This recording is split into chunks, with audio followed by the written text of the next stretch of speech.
ዛሬ አምላካችን አላህ ሱብሓነሁ ወተዓላ ከፍ ያለበት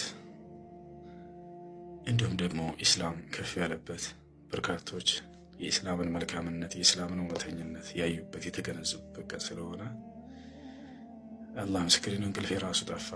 እኔ ሌሊት አንግቼ አላውቅም ቆይቻለሁ፣ ግን በጣም ነው ደስ ያለኝ።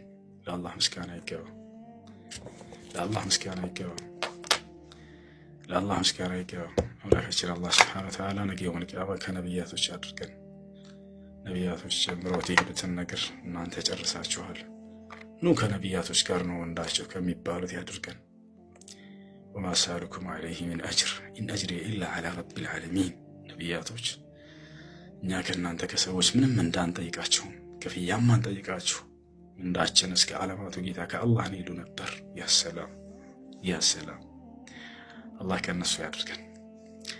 ይህ ሁሉ የአላህ ሱብሓነሁ ወተዓላ ስራ ነው፣ የኛ አይደለም፣ የኛ አይደለም፣ የኛ አይደለም፣ የእርሱ ብቻ ነው። እርሱ ነው ይሁን ሁሉ የሰራው። ሁሉም ጸጋ የእርሱ ነው፣ ሁሉ ነገር ከእርሱ ነው። ለእርሱ ምስጋና ይገባው። ነቢያቶች በጣም ያመሰግኑት ነበር፣ በደንብ ያውቁታልና። ነቢያችን ሰለላሁ ዐለይሂ ወሰለም በተለይ አህመድ የተባሉት ዝም ብሎ በከንቱ እንዳይመስላችሁ። አህመድ ማለት ከማንም በላይ አምላኩን ያመሰገነ ማለት ነው። በትንሹ በትልቁ በሁሉ አላህን ያመሰግኑ ነበር። በጣም አመስጋኝ ነበሩ።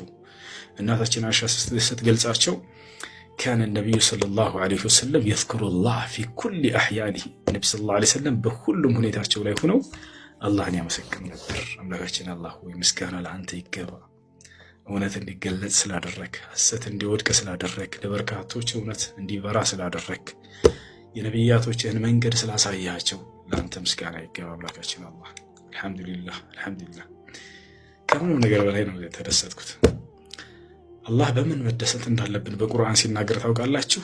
ሰዎች በጀማዓ የሆኑ ወደ ዲን ወደ ኢስላም ሲገቡ ሙሐመድ ተደሰት እኔንም አመስግነኝ አለ። ቃለ ሱብሓነሁ ወተዓላ ኢዛ ጃአ ነስሩላሂ ወልፈትሕ ወረአይተ ናስ የድኹሉነ ፊ ዲኒላሂ አፍዋጃ ፈሰቢሕ ቢሐምዲ ረቢከ ወስተግፊርሁ ኢነሁ ካነ ተዋባ። ያ ሰላም